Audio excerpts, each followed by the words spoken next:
Hello, Kelly Williams here, exercise physiologist, founder of Entirelyfit, and holistic wellness coach with the International Association of Wellness Professionals. And I help men who are just simply tired of being overweight and out of shape with a plan to look and feel their best. And today I want to talk to you about two things that if you're trying to lose weight and improve your health, two things that just might be interfering with your progress and with you getting the results that you're looking for. And those two things are the snacks that you're choosing and the beverages that you're drinking. Now you might say, duh, snacks, everybody knows that, we're not supposed to snack, but snacking can be part of a healthy plan. I just want to share some things about the snacks and the beverages that you're consuming that you might be able to start doing, or things that you're not even aware of that you can learn that will help you use your snacking in a healthy plan and not in a way to get too many calories and sabotage your results. So let's step back just a little bit and think about early man. Back when people were hunters and gatherers, they expended a ton of calories just on surviving and on getting the foods that they needed. And depending on their geographical region and the time of year, the food choices they had may have been very limited.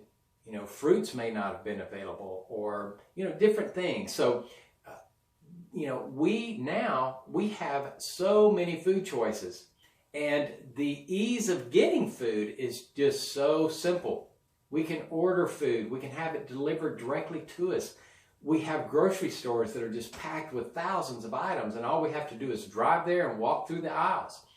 We have pantries with food that we just keep on hand. We have refrigerators with snacks and with beverages inside. So there are just so many things available to us. We don't have to spend hardly any calories getting them, and that puts us at a huge disadvantage. So finding, really identifying the snacks, the beverages, and figuring out some strategies can really improve your success at the end of the day or at the end of the week or whatever, just with losing weight and reaching your health and fitness goals. So let's think about some things real quick. I'm going to jump into these tips in just a second. But, we snack a lot of times for a variety of reasons. Maybe we're upset, could be angry, could be that we're happy. We might be a little bit sad. We might be frustrated. We could be bored, or it could just be a habit that we have. So there are a variety of reasons why we snack, and, we'll get into that a little bit. And we snack on a lot of different things, but let's jump right into these tips. So tip number one is really to begin identifying the snacks that you keep on hand, the snacks that are in your pantry, snacks that are in your fridge, the snacks that if you're driving around in your workday and you stop at a convenience store, the things, or at a fast food place, the things that you might pop in and just grab a snack on because either you're bored or you're a little bit hungry, or could just be a habit. So identify the foods that you typically keep on hand, what you might get if you're out and about, and start identifying the amount of calories that are in the serving size that you eat and the actual serving size itself. So, for example, if you get a snack and there's 2 servings in it and you're eating the whole thing, you're getting twice the amount of calories. So be aware of that situation. Tip number 2 is to really begin identifying when you snack, why, and what you're snacking on. So it's a little bit linked to number 1, but be aware of when you snack, what time of day, what you're choosing, and why. So that goes back to some of those emotional triggers. If you're a little bit frustrated and you find yourself, after a meeting or whatever, and you're frustrated and you just grab something to eat, that's what we're talking about. Or if you're bored, or if it's just a habit that you've created. Maybe in the middle of the day when you get up to go to the restroom, you go to the kitchen. You might not even be hungry at all, but it's just a habit that you've created. Identify those types of things. Number 3, start looking for alternative snacks.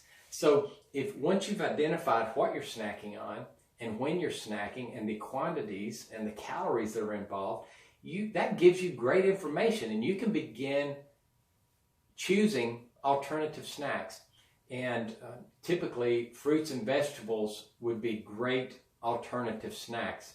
And then just be aware of the serving size, and that will not only help you get some additional vitamins and minerals, but also some fiber that you need in your day. Tip number 4, when you snack, think to yourself, what is this doing for me?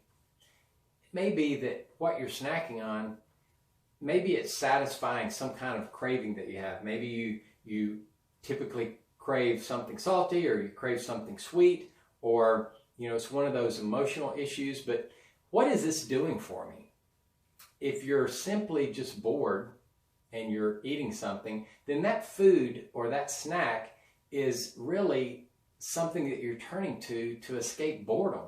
Well, maybe there are other things that you can do to solve that boredom issue. Go for a walk, call a friend, read, do a variety of things to help you with boredom or that emotional trigger that you've identified, and that will help you. Number 5, this one's specifically related to beverages. Just start identifying the beverages that you turn to, the beverages that you have in your refrigerator, the beverages you get when you're out and about. Identify the serving size, the nutritional information associated with that, and the frequency in which you get them. I remember when I was growing up, if we went to a restaurant for breakfast, they gave us a little tiny glass of juice. It was like 3 or 4 ounces. So we're talking about half a cup. And now what happens when you order a juice at a restaurant for breakfast? They bring you a 12-ounce or a 20-ounce glass of orange juice. That could easily be 200 calories compared to like 40 or 50 if you had the juice in the small 3 or 4 ounce glass. Or what if you just had an orange instead?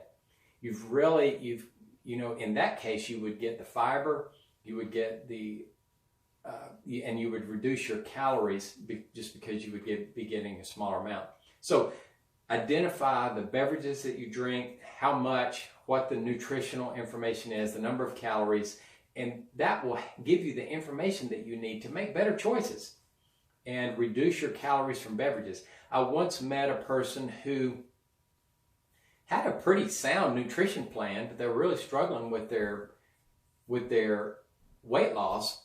And when I dug in a little bit deeper into the beverages that they were drinking, they made a gallon of tea a day with a cup of sugar, and it was well over 800, I think it was closer to 1,000 calories a day that they made their tea, and they drank that throughout the day. Well, that was 1,000 unnecessary calories. And so in that case, maybe either you make the tea differently, or you have 1 glass as opposed to the whole gallon, and you could eliminate a lot of calories. Okay, tip number 6, reduce your serving sizes at your meal times. If you're trying to lose weight, it could be possible that you are already getting a few too many calories, and by putting the serving sizes on your plate that you need for a meal and get the nutrition that you need, that could reduce the amount of calories that you have at one sitting, and that could open up a little bit of calories for times when you're hungry throughout the day in between meals and not sabotage your efforts. Now, number 7, if there's a specific snack that you just don't want to give up, maybe you'd like to have a bowl of ice cream at night. Just identify how much you typically consume, how many calories are in that amount, and then reduce that. So it could be that you're getting a cup and a half of ice cream at night. Well, maybe you can get by on half a cup. Well, you just reduced your calories significantly, and you're still getting to have your snack. That's one way to use that practice. And then lastly, sometimes I find myself really just snacking on too much at one time. I might get up in the evening and go to the refrigerator and get something out to snack on. And instead of getting out a portion and going, to the table and eating that and enjoying it, I'll stand there and eat at the counter with the container open. Or, maybe I'll get some chips out and I'll stand and I'll get some salsa and I'm eating chips and salsa at the counter. And before I know it, I've consumed way too much, way more than I really intended.